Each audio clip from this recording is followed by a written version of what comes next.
PCC ini menjadi wadah yang bisa mengembangkan UMKM yang ada di Pasuruan. Baik. Jadi kalau saya lihat tadi kalau saya ngobrol-ngobrol, mereka tuh banyak pelatihan yang dikhususkan untuk UMKM. Karena UMKM itu kan stage-nya banyak, persoalannya banyak. Sehingga mereka yang tadinya malu-malu, mereka yang tadinya enggan, takut, dengan adanya PCC ini, mereka berani untuk memulai usaha. Kami memang berharap dari HIPMI, program PCC ini bukan sekedar wacana belaka ya. Baik. Kami berharap memang program ini bisa jadi aksi nyata dari pemerintah Kabupaten Pasuruan. Baik. Yang kemudian bisa melahirkan lingkungan yang mendukung pengusaha muda ini untuk naik kelas.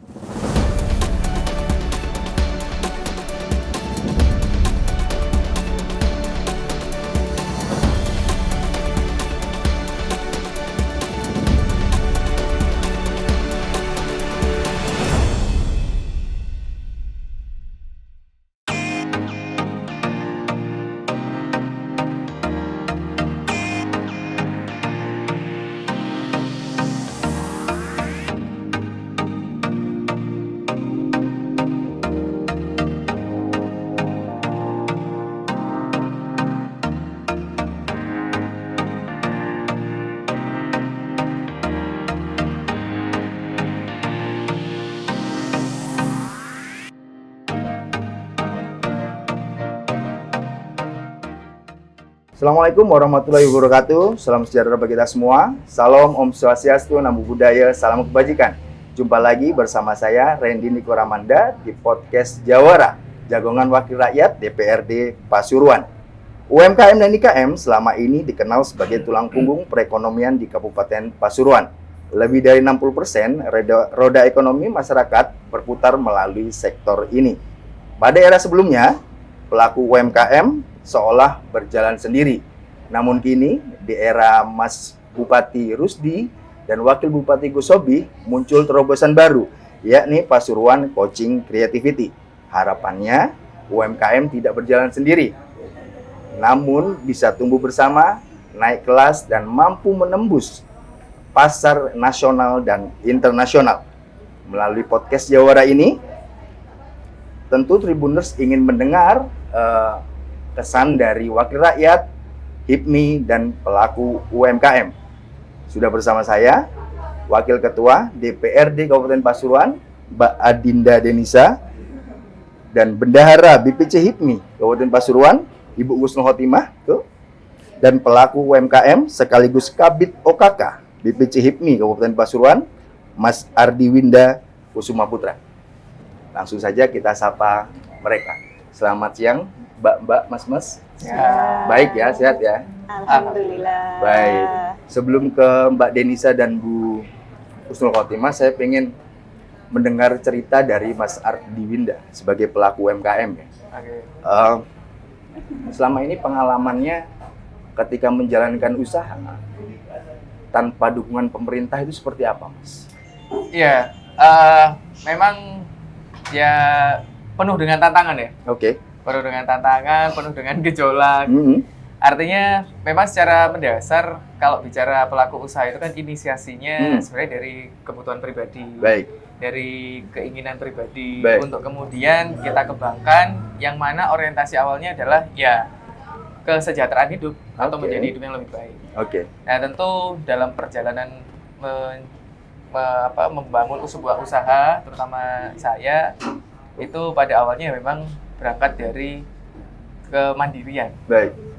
Nah, dulu itu kalau mungkin bisa sedikit cerita perjalanan usahanya itu kan memang basicnya adalah F&B dulu itu. F&B ya? Food and beverage ya? Food and beverage.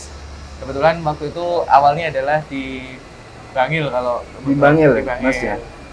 Ya. Apa itu Mas produknya kalau boleh tahu? Kalau dulu kebab atau kalau dulu itu kan berangkatnya adalah coffee shop, terus kemudian kita buka kedai, angkringan, itu di Bangil.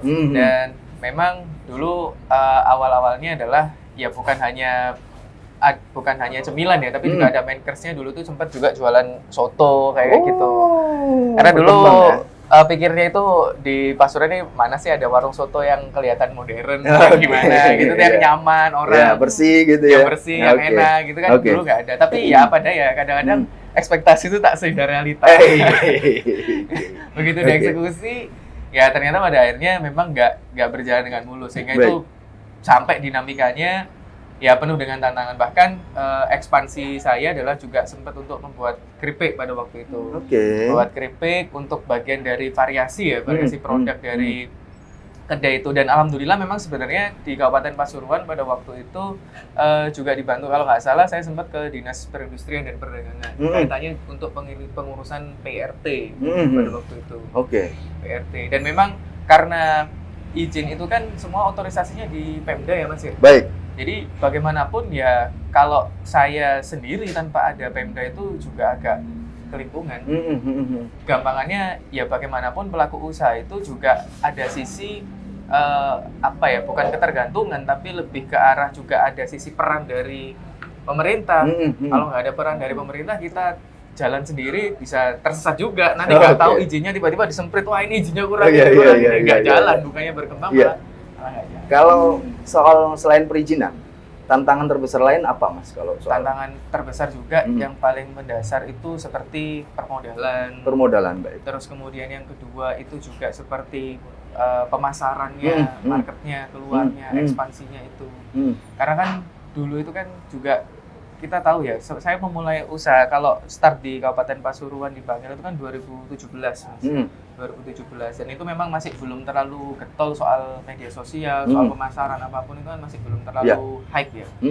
Sehingga ya bagaimanapun di satu sisi ketika kendala-kendala yang saya hadapi itu nggak ada mentornya, nggak ada apanya, nggak ada yang bahasanya nggak ada yang memandu lah, nggak ada yang memandu, ya semuanya akhirnya ya babat Allah sendiri. Salah ya ulang lagi dari awal, salah ya kita ulang lagi dari, dan itu juga berbenturan dengan apa modal. Modalnya kan juga terbatas, makin nipis gitu ya. Karena riwari gitu ya. Ini dipakai nggak bisa, boncos, cari modal lagi. Dan ini kan dipakai terus lah, lama-lama kan saldo itu kan juga berkurang ketika nggak beriringan lah. Makanya supaya kebutuhannya atau supaya modalnya tadi itu tepat sasaran, supaya kemudian apa yang menjadi kendala saya pada waktu itu tidak terulang dengan UMKM yang lain, maka memang di satu sisi diperlukan adanya apa istilahnya pendampingan ya, semacam coaching atau semacam juga apa istilahnya itu kayak mentor yang memang secara konsisten ini mendampingi pertumbuhan dari menarik ya. Tapi selama ini Nun Sewu, dari Dinas Perdagangan yang selama ini kan terkait dengan UMKM ya, apakah ada pendampingan mendalam mengenai ini? Arahnya diarahkan, mungkin arahnya kalau izin ini ke sana atau izin di sana, ada nggak? Sebenarnya kalau bentuk arahan seperti itu ada ya. Jadi nggak semata-mata yang kemudian itu istilahnya dilempar begitu saja, enggak. Sebenarnya nggak 100% itu. Cuma memang harus diakui kadang informasi seperti itu belum sepenuhnya merata. Karena pada waktu itu pun saya mencari informasi itu kan mencari ya sifatnya, bukan yang kemudian kita buka di sosmed, oh ini ternyata enggak, ini ternyata ada, bla bla bla, seperti itu. Jadi memang kalau bicara ada, tapi memang intensitas dan keterbukaannya memang nggak apa istilahnya itu nggak seluas yang diharapin. Baik, Mas Ardi Winda tentu sudah mulai familiar dengan istilah PCC tadi. Ketika pertama kali mendengar, kesan pertama yang tergambar di benak Mas Arwinda seperti apa? Terus terang kalau kesan terkait dengan PCC itu punya ekspektasi yang lebih ya. Maksudnya ekspektasi lebih itu bayang saya, wah ini paling tidak ini bisa nih kita jadikan sarana seperti pelaku-pelaku usaha kayak saya ini itu paling tidak tahu alurnya bagaimana. Baik. Karena kan dalam penafsiran saya PCC ini kan mendampingi kan. Pendampingan, coaching ya. Melakukan pendampingan terhadap seluruh UMKM khususnya yang ada di Kabupaten Pasuruan. Baik. Nah, artinya kan tidak ada limitasi, tidak ada batasan.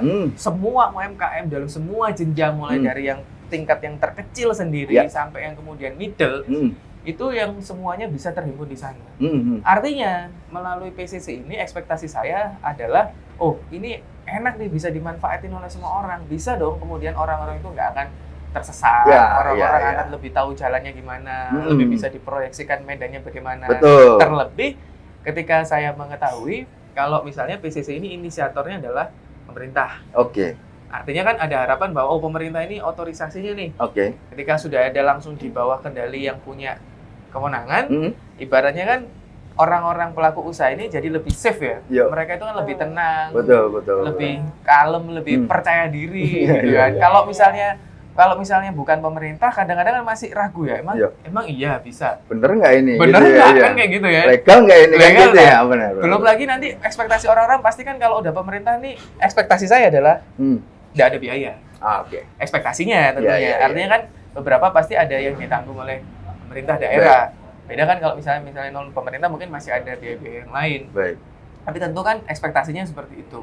Ya secara prinsip adalah pengembangan baik itu grade-nya bisa ke nasional ataupun scale up sampai ke tingkat internasional. Baik. Kalau sesuai gambaran Mas Arwenda tadi kan sering bolak-balik riwa-riwi ngurus perizinan. Iya. Nah, harapannya APCC ini apakah jadi solusi? Cukup satu pintu atau bahkan satu aplikasi saja, login, kita memenuhi semua syarat, ketika kemudian semua terpenuhi, perizinan keluar. Atau seperti itu, oke nggak menurut Mas Arwenda? Kalau bicara soal layanan perizinan, sebenarnya sekarang itu sudah sepengalaman saya memang sudah terakomodasi. Ya, artinya kan semenjak ada DPMP-TSP, itu kan sebenarnya sudah terakomodasi. Tetapi memang kalau PCC ini kan sifatnya kan spesifik, khusus. Sehingga ketika ada ekspektasi, ketika ada, ini mau buka F&B nih, apa sih yang diperlukan dari sisi legalitasnya perizinannya itu apa aja sih? Kalau misalnya mau scale up, mau sustain, itu apa aja sih?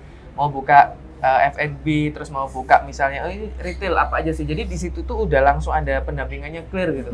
Jadi kalau di DPMP-TSP kan memang in general ya semua layanan terbuka, baik itu yang UMKM ataupun yang memang grade-nya udah up ya, udah di atas, udah high. Nah sehingga memang harapannya walaupun tidak harus melalui aplikasi, misalnya di situ memang ada booth yang memang khusus untuk melayani atau mendampingi ini, jadi lebih jelas dan lebih terarah. Nggak harus ya, dalam artian nggak harus aplikasi kayaknya kan.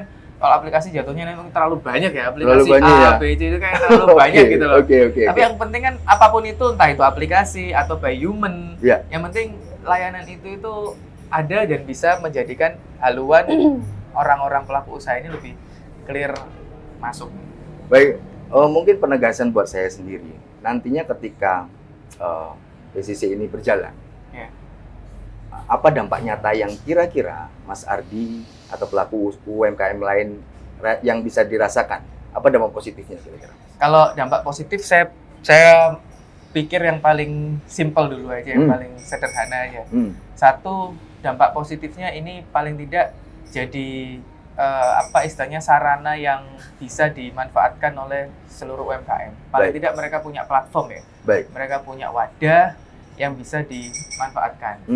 Itu satu yang paling kelihatan sederhana. Terus kemudian yang kedua, ketika mereka punya platform, punya dampak, maka paling tidak banyak pelaku usaha baru yang dia itu berani untuk muncul. Jadi yang dulu itu cuma ragu-ragu karena merasa bahwa ini saya nggak ngerti nih, ini saya bingung, nanti kalau ini gimana, nanti kalau itu gimana. Artinya kan keraguan-raguan itu kemudian hilang. Ya paling tidak meminimalisir keraguan lah. Meminimalisir keraguan sehingga mereka yang tadinya malu-malu, mereka yang tadinya enggan, takut, dengan adanya PCC ini mereka berani untuk memulai usaha. Dan tentunya ketika dia sudah berani mulai usaha, dia mulai jalan. Nah, tentu bukan hanya di awal aja coaching itu, harapannya bisa sustain sampai dia itu betul-betul paling tidak itu terarah dan jalan ya. Dalam gambaran umum itu kan kalau sebuah usaha jalan itu minimal ya paling nggak 2 tahun lah. 2 sampai 3 tahun dia itu memang betul-betul harus didampingi, selebihnya ya dia akan sustain itu. Baik. Itu sih paling tidak yang harapan yang paling simple ya. Tentu ekspektasi yang tertingginya apa? Ekspektasi tertingginya ya mereka bisa scale up, bisa expand kegiatan usahanya sampai nasional melalui online ataupun melalui offline. Baik. Sebelum saya ke Bu Kusnul, saya pengen ke Mbak Adinda dulu sebagai Wakil Ketua DPRD Pasuruan ya Mbak. Sebelum ada PCC, keluhan apa saja sih yang dikeluhkan oleh pelaku UMKM yang masuk ke DPRD? Apa saja Mbak? Oke, jadi kalau terkait keluhan atau curahan hati mungkin ya dari warga masyarakat, saya coba recall nih. Jadi memang ketika saya sering ke lapangan turun gitu, saya sering dengar cerita-cerita dari warga, khususnya para pelaku usaha. Yeah. Sebenarnya keluhannya itu bervariasi, tergantung dari stage-nya usahanya masing-masing. Jadi kalau misalkan usahanya itu ada di stage yang masih ideation gitu, biasanya mereka menyampaikan tentang tentunya itu yang paling saya dengar permodalan. Permodalan. Kemudian selain permodalan, mereka juga seringkali ngerasa kayak bisa dibilang kayak insecure gitu ya, mungkin kayak takut gagal atau mau memulai itu rasanya kurang ada support dari lingkungan. Kemudian mereka juga merasa bahwa banyak informasi yang harusnya diakses itu nggak mudah gitu, banyak informasi yang mereka rasa sulit untuk diakses. Itu untuk stage yang ideation. Tapi ketika saya bergeser lagi ke pelaku usaha lain yang mungkin stage-nya udah ada di early mungkin ya, yang mereka sudah ada produknya, sudah produksi, itu keluhannya biasanya mereka perizinan. Perizinan itu mereka kurang, pertama informasinya, nggak tahu kemana urusnya, bagaimana, prosedurnya seperti apa.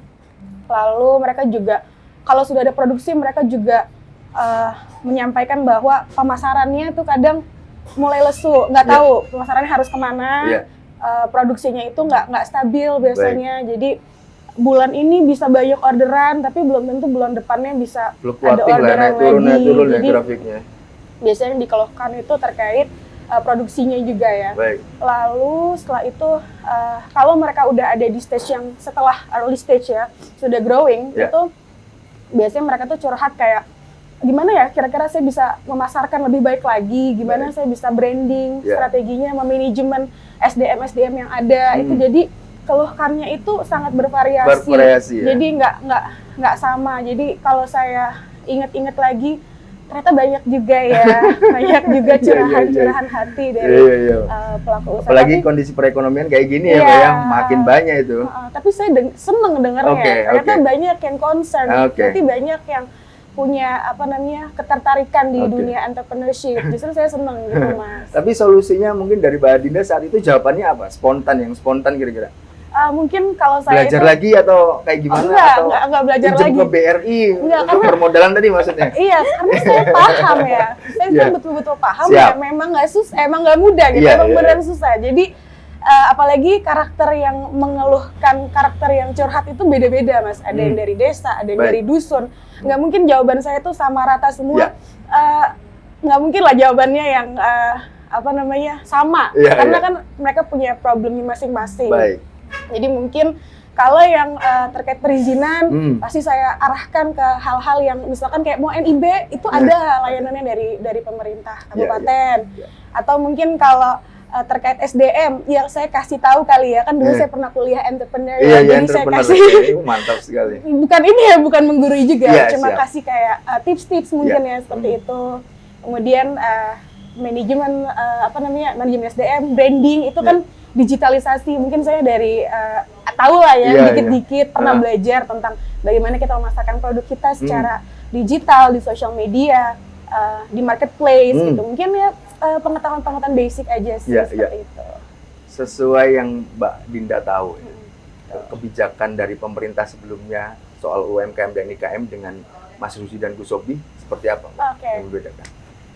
Kalau saya mungkin nggak bisa terlalu banyak membanding-bandingkan dengan pemerintah sebelumnya ya. Tapi kalau saya lihat Mas Rusdi sama Gus Sobi ini, mereka itu banyak kebijakannya itu benar-benar dekat dengan persoalan yang ada di lapangan. Karena mereka memang mungkin udah lama kali ya, Mas. Mas Rusdi, Gus Sobi itu FYI, mereka bukan baru, maksudnya mereka tuh udah lama di DPRD. Jadi kalau Gus Sobi itu udah dari, kalau nggak salah ya, udah dari 1997 itu udah pernah jadi anggota Dewan. Pak Rusdi juga bukan 1 periode, 2 periode kayaknya ya.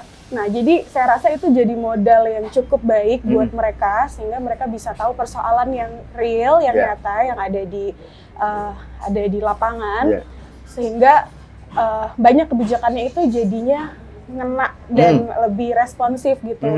Lalu kalau saya lihat lagi juga dari mereka berdua ini, selain pengalaman yang ada, mereka tuh cukup kompak dan solid ya, Mas Rusdi sama Gus Sobi itu. Jadi mereka tuh bisa membagi tugasnya dengan sangat baik ya kalau saya perhatikan. Lalu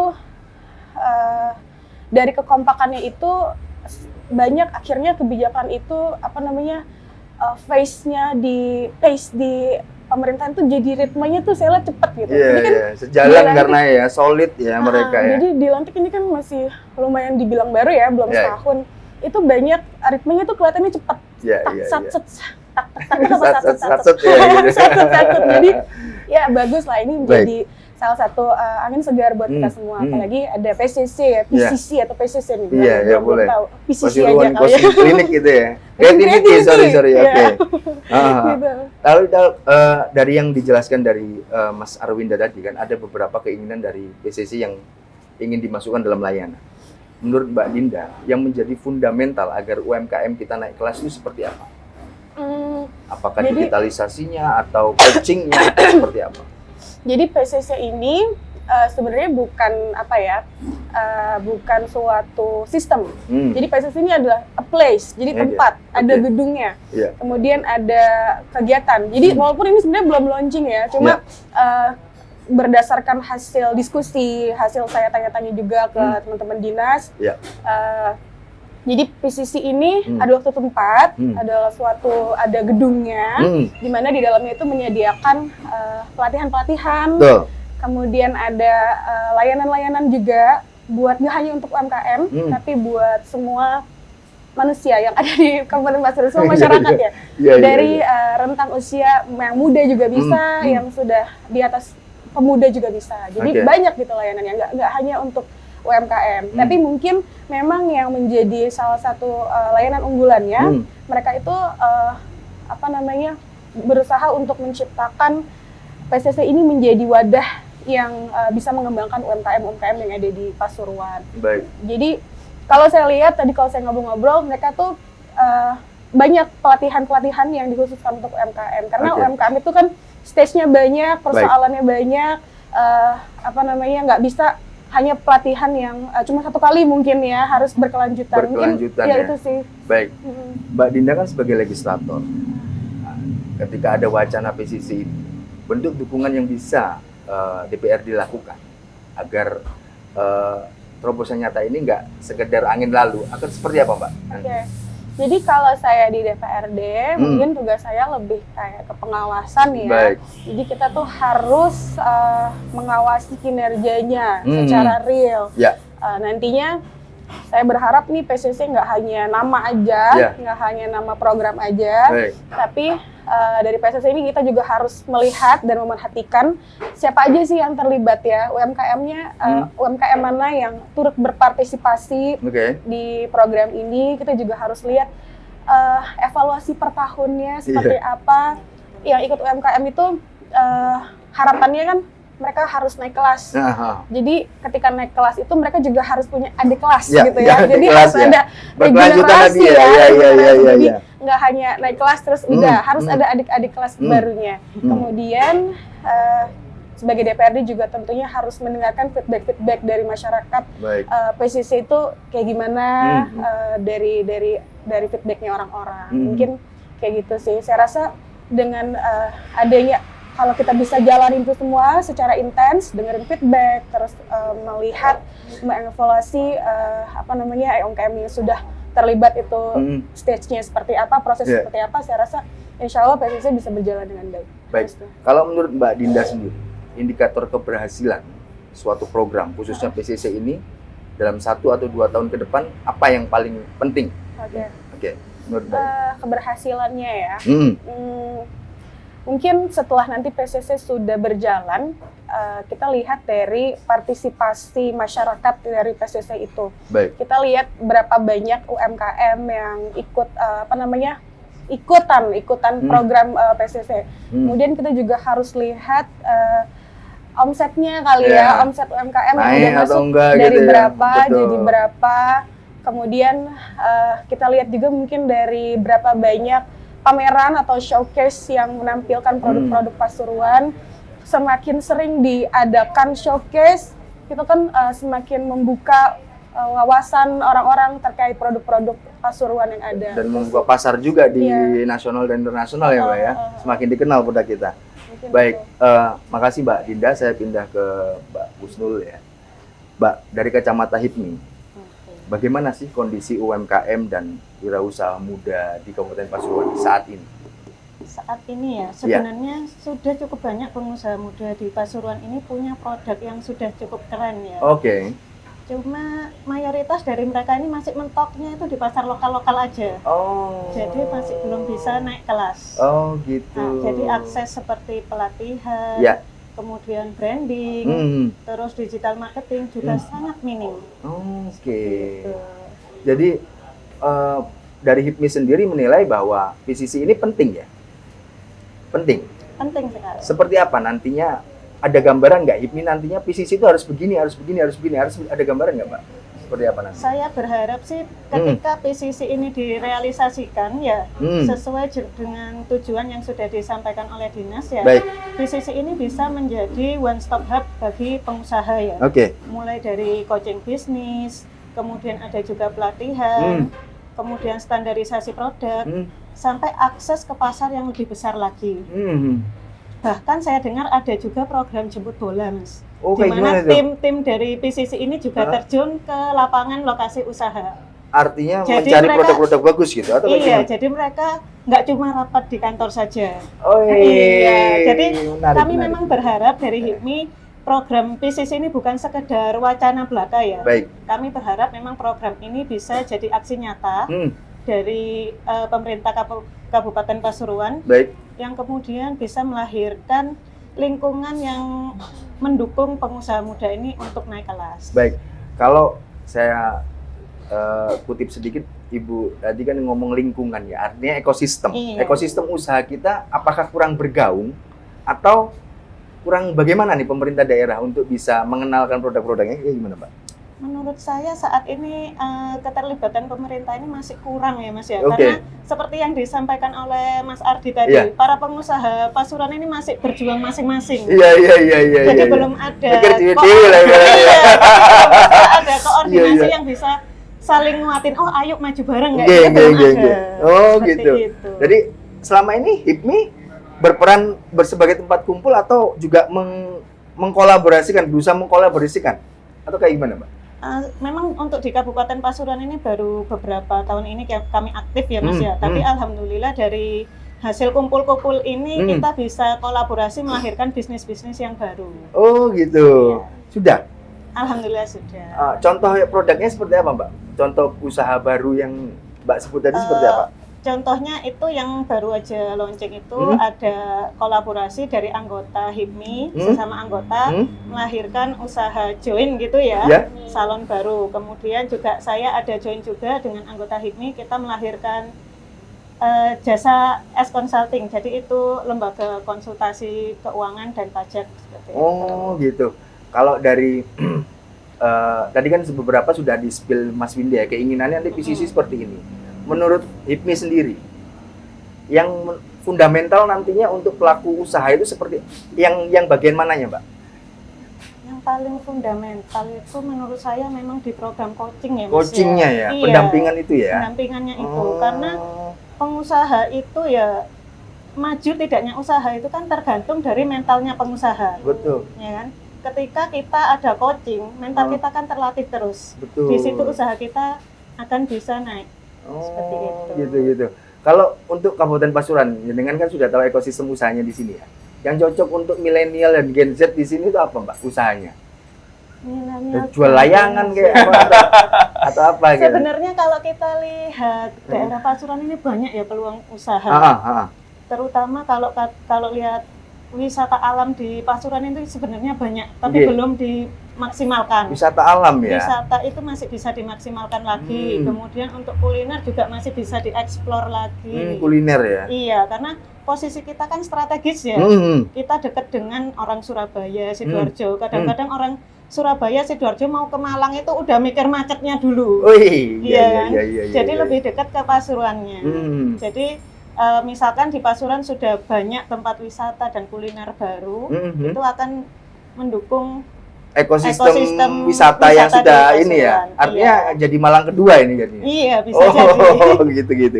Kalau menurut pandangan HIPMI, tadi kan detailnya sudah disebut mulai wisata, kuliner. Untuk bisa mendatangkan atau menjadi penyumbang PAD, pemerintah daerah harus apa sih Mbak sebenarnya untuk Pasuruan sendiri? Kalau pemerintah daerah harusnya memang lebih aktif ya, bukan sekedar memang kita akui DPT PTSP itu sudah bagus, tapi memang kurang bisa menggerakkan UMKM kita. Jadi UMKM kita itu harusnya lebih dimajukan lagi. Sebenarnya kan ada program kalau nggak salah untuk pelatihan ekspor ya. Tapi untuk di UMKM Pasuruan ini masih kurang menurut saya. Oh, menurut Mbak ya. Iya. Baik, saya ke Mas Winda lagi.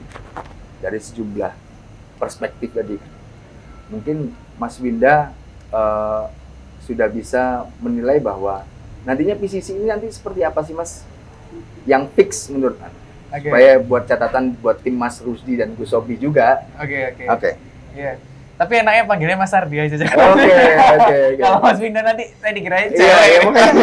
Mas Ardi namanya ada bedanya kan? Iya. Tapi kan Mas Ardi aja. Iya, baik. Tapi nggak apa-apa lah, itu guyonan. Biasa juga dipanggil gitu. Ini Mas Ardi sama Mas Winda. Oke, kembali ke track. Jadi kalau posisi idealnya PCC, Pasuruan Coaching Clinic ya, Coaching Creativity ini sebenarnya kalau dalam kacamata pelaku usaha itu satu sih, kita bukan hanya sekedar bahasa Jawa ini awu-awu ya. Kalau yang terkenal kan omon-omon nih. Iya, omon-omon ya. Nggak sekedar omon-omon. Memang betul nanti tetap harus ada forum. Baik. Tapi setelah forum itu kan ada action ya. Kan memang ya harus diakui kadang kita terlalu banyak di forum tapi actionnya kurang. Padahal pelaku usaha itu memang harus lebih banyak actionnya. Iya. Ya bukan berarti action pokok melaku bukan, tapi tetap action yang terukur lah. Terukurnya itu bagaimana ya, melalui coaching ini tadi, melalui pendampingan ini. Nah, kadang kan dalam benak awam atau seringkali yang kalau kita lihat faktor historis ke belakang, pendampingan itu kan identik hanya dengan ini ada forumnya, kita ada nih pendampingan misalnya untuk kreatif gitu ya, Pasuruan kreatif misalnya. Itu kita hanya sekedar diberikan ide, tapi kemudian untuk eksekusinya nggak ada. Nah, harapannya dari adanya PCC ini, adanya pelatihan itu, adanya pendampingan itu, setelah diberikan gagasan, setelah diberikan gambaran, itu kita juga didampingi. Jadi ada proses pendampingannya. Tentu pendampingan ini paling tidak satu, harus ada keterlibatan. Nggak mungkin lah Pemda itu sendirian, itu pasti nggak mungkin. Nah, siapa yang dilibatkan? Ya salah satunya seperti organisasi, seperti misalnya HIPMI, itu kita bisa masuk sebagai pendamping. Itu baik itu untuk dalam rangka memberikan materi, pendampingan atau apa, maupun juga ada NGO yang lain, organisasi yang lain gitu. Bahkan bukan hanya organisasi, misalnya juga dengan keterlibatan pelaku usaha yang secara omset ataupun secara brandingnya dia udah mateng gitu. Dia udah punya pasar, gini loh pasarnya. Ya memang tentu namanya pelaku usaha itu pasti ada sisi dia akan menjaga kerahasiaannya ya. Nggak mungkin dia akan menyepil semuanya gitu, itu udah bagian dari rahasia perusahaan. Betul. Tapi paling tidak ada hal-hal yang bisa diberikan. Jalurnya gimana sih? Rezeki orang kan bisa usaha kan bisa ditiru, tapi rezeki kan belum tentu. Beda-beda ya kan. Kan kayak gitu. Dan juga kita kan nggak harus melulu istilahnya dengan orang-orang yang sukses ya. Orang-orang yang mohon maaf misalnya orang yang pernah gagal, orang-orang yang belum berhasil. Ini kan juga kita bisa ajak dulu, kenapa sih kok kamu bisa gagal? Gagalmu itu kenapa? Mindset kita jangan hanya pada orang yang berhasil aja. Gitu. Terus yang kedua juga jangan dengan adanya PCC ini paling tidak ini bisa menepis ini ya rasa gengsi ya. Tadi nyambung juga dari apa yang disampaikan Mbak Husnul ya. Memang Pasuruan itu kan banyak sekali. Potensinya banyak. Tapi kadang-kadang kita masih terjebak ya. Mohon maaf namanya usaha itu kan pelaku usaha itu ekspektasinya kan seolah wah kaya. Pasti FOMO-nya begitu ya kan. Kan gitu kan. Padahal kan nggak seperti itu. Kita yuk mikir gimana satu barang ini. Joker balik. Ini kan nggak dipikirin gitu loh. Dan begitu tahu jeleknya, begitu tahu susahnya, ini kan kadang-kadang yang jadi beban mental. Ini harapannya di coaching itu ada secara psikologisnya itu untuk ke sana. Nggak serta-merta memberikan harapan ya. Bukan serta-merta memberikan harapan, kamu usaha aja nanti kamu bisa jadi orang kaya, bla bla bla. Enggak, tapi juga ditunjukkan bahwa di coaching itu usaha itu siap dengan tantangan ini loh. Kalau bicara ya kita tunjukin sisi tantangannya, kita tunjukin sisi positifnya. Nggak cuman kita bicara ya pasti jadi orang kaya. Kadang-kadang nggak siap kan itu. Akhirnya yang terjadi apa? generasi kayak tadi misalnya ditanya soal generasi Z, generasi milenial. Ini kan pada akhirnya ya mereka halah daripada usaha aku tak nyari kerjaan yang kantoran yang sustain gitu ya. Ya nggak ada salahnya itu, nggak ada salahnya. Tapi kan kemudian dalam rangka misalnya memang untuk membangun keberlanjutan, nggak semua orang memang harus jadi pengusaha. Iya. Dan setiap pengusaha juga pasti ada jalannya masing-masing. Tapi kalau jadi orang kantoran semua, siapa yang jualan itu kan nggak ada, Pak Yo. Iya, artinya kan harus berimbang kan. Memang harus berimbang. Iya. Pun juga sebaliknya. Ketika semuanya jadi usaha, siapa yang jadi Jadi emang harus berimbang. Makanya di dalam PCC itu harapan saya sebagai pelaku usaha, satu itu juga bukan hanya sebagai nama ya. Bukan cuman ini ada nih PCC hanya sebagai FOMO, hegemoni sesaat aja atau sebagai program pancingan aja, bukan. Tapi memang ini sustain, berlanjut. Sampai terus walaupun periodenya nanti misalnya sudah berubah, rezim sudah berubah, PCC ini akan selalu ada. Ini bukan hanya sekedar sekarang kan semua itu kan karena keberlanjutan. Jangan kemudian udah 3 tahun atau 4 tahun wah nggak ono hasilnya terus kemudian langsung di-cut ya seperti itu. Ya, artinya jangka panjang ya. Betul. RPJMD ini maksudnya. Betul, ini ya jangka panjang, nggak cuman jangka pendek atau jangka menengah aja, tapi memang ini sebuah proyeksi jangka panjang. Apalagi kalau misalnya kita bicara mau diarahkan pada kemandirian, mau diarahkan pada bentuk kreatifnya masyarakat, baik itu individu ataupun kelompok. Yang penting tadi kolaborasi, tetap dibangun, sustainability, dibangun, dan tentunya penguatan dari sisi psikologinya. Tuh. Perlukah mendatangkan psikolog atau kayak gimana, Mas? Apa? Karena kan biasanya pelaku usaha muda ini taunya nambah aja, nggak tahu ruginya. Nggak apa-apa. Kalau bagi saya, mohon maaf ya, maksudnya saya tuh sebagai pelaku usaha itu juga stres loh. Iya. Stresnya itu apa? Kita itu kan modal, terutama dari modal itu kan kita nyari sendiri ya. Entah itu dari pinjaman bank, atau dari uang tabungan, atau dari manapun. Lah kalau misalnya kita udah jual A, saya jual apa, kita rugi, apa enggak stres, Mas? Apa kita enggak dalam tekanan? Kita membangun sebuah pilihan, membangun sebuah usaha itu kan ada pilihannya. Mau ke kanan, mau ke kiri, mau ke mana. Lah ini kan pilihan kita nggak tahu. Iya. Nah tentu secara mental health, kalau anak sekarang itu kan kesehatan mental ya. Kesehatan mental itu perlu. Nggak menutup kemungkinan di PCC itu bukan hanya sekedar mengarahkan kamu usaha itu gimana, tapi juga dari sisi penguatan mental supaya kesehatan mentalnya itu terjaga, apalagi Gen Z kan. Gen Z itu dikit-dikit kan kesehatan mental. Turun ini. Usahanya jatuh, bingung. Itu bagi saya ya perlu sih. Perlu ya kayak gitu. Seperti itu. Iya. Baik, saya ke Mbak Adinda. Tadi kan perlu adanya sustainable, kontinuitas. Nah, menurut Mbak Dinda, perlukah ini kemudian dituangkan dalam bentuk rancangan peraturan daerah atau dituangkan dalam bentuk peraturan daerah untuk program PCC ini? Saya rasa perlu ya. Jadi dengan adanya peraturan daerah yang membahas tentang PCC, nantinya akan lebih sistematis, akan ada tolak ukurnya seperti apa, kemudian kita untuk membahas lebih rinci juga lebih ada guidance-nya.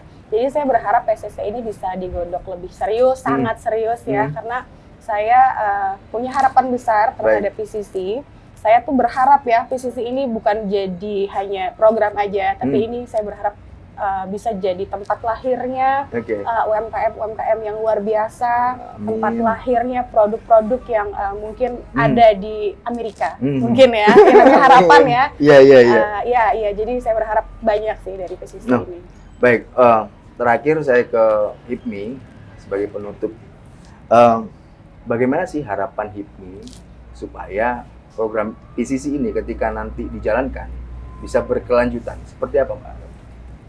Kami dari HIPMI sih berharap memang PCC ini menjadi sebuah rumah besar ya bagi pengusaha muda Pasuruan. Seperti yang dikatakan Mbak Dinda, tidak hanya melahirkan UMKM yang sukses, tapi terus menumbuhkan generasi wirausaha muda setiap tahunnya. Nah, kedepannya jika konsisten, PCC ini bisa jadi percontohan bagi wilayah lain dalam mengembangkan ekonomi kreatif dan wirausaha muda. Baik. Sebelum saya tutup, saya pengen minta closing statement dari Mbak Dinda, Mas Ardi, maupun Bu Husnul mengenai harapannya terhadap pelaku UMKM atau ekosistem UMKM Pasuruan ke depannya. Oke, jadi tentunya saya tuh pengen banget UMKM yang ada di Pasuruan itu bisa naik kelas. Jadi dengan adanya PCC, Pasuruan Coaching and Creativity ini bisa jadi titik temu yang tadi kita mungkin udah bahas ya. Kita perlu ekosistem yang sifatnya pentahelix ya. Kita bisa sama-sama gandeng mulai dari akademisi, kita bisa gandeng komunitas ya seperti HIPMI, kita bisa jalan bareng-bareng, kita juga bisa gandeng media untuk sama-sama mempromosikan produk-produk dari teman-teman UMKM yang ada di Pasuruan. Kita juga bisa gandengan bareng sama Pemkap ya. Saya rasa kalau udah ada ekosistem yang seperti ini, PCC ini bisa jadi titik temu. Ini bisa jadi gebrakan yang nyata harapannya untuk para UMKM yang ada di Pasuruan. Jadi nantinya UMKM nggak jalan sendiri, ada akademisi, ada komunitas, ada pemerintah yang sama-sama akan mensupport semua perjalanan dari teman-teman UMKM. Ya, saya berharap banyak dan punya harapan yang sangat besar untuk PCC. Baik, terima kasih Mbak Wenda. Sekalian monggo Mas Ardi. Ya, kalau untuk UMKM, pelaku usaha, baik yang sifatnya individu ataupun kelompok, harapan saya ke depan akan terus sustain ya. Terus sustain, menjaga, dan juga melahirkan kreativitas baru. Nggak sekedar menjadi satu FOMO, tapi juga mampu melahirkan satu inovasi, kebaruan, dan memanfaatkan potensi yang ada di Kabupaten Pasuruan. Saya percaya pada generasi-generasi muda yang sekarang akan terus punya semangat untuk membangun kreativitas, membangun kesejahteraan, baik bagi lingkungan sekitar maupun juga bagi dirinya, yang mana itu berangkat dari kegiatan wirausaha. Dan dengan adanya PCC, harapan saya ke depan itu juga akan menjadi satu wadah konkret yang berkelanjutan dan akan selalu menjadi wadahnya masyarakat Kabupaten Pasuruan dan bisa terus berkembang sampai kapanpun. Baik, terima kasih Mas Ardi. Monggo Bu Husnul Khotimah mewakili HIPMI. Kalau dari saya singkat saja, semoga para UMKM di Pasuruan ini semuanya bisa naik kelas dan juga mengoptimalkan semua yang ada di Pasuruan. Baik, saya tutup ya Mbak Jin. Baik Tribuners, itu tadi bincang santai saya bersama Wakil Ketua DPRD Pasuruan dan sejumlah pelaku usaha dan dari HIPMI Kabupaten Pasuruan. Semoga bisa diambil hikmahnya. Sampai jumpa di podcast Jawara selanjutnya. Saya Randy Niko Ramanda, pamit. Assalamualaikum warahmatullahi wabarakatuh.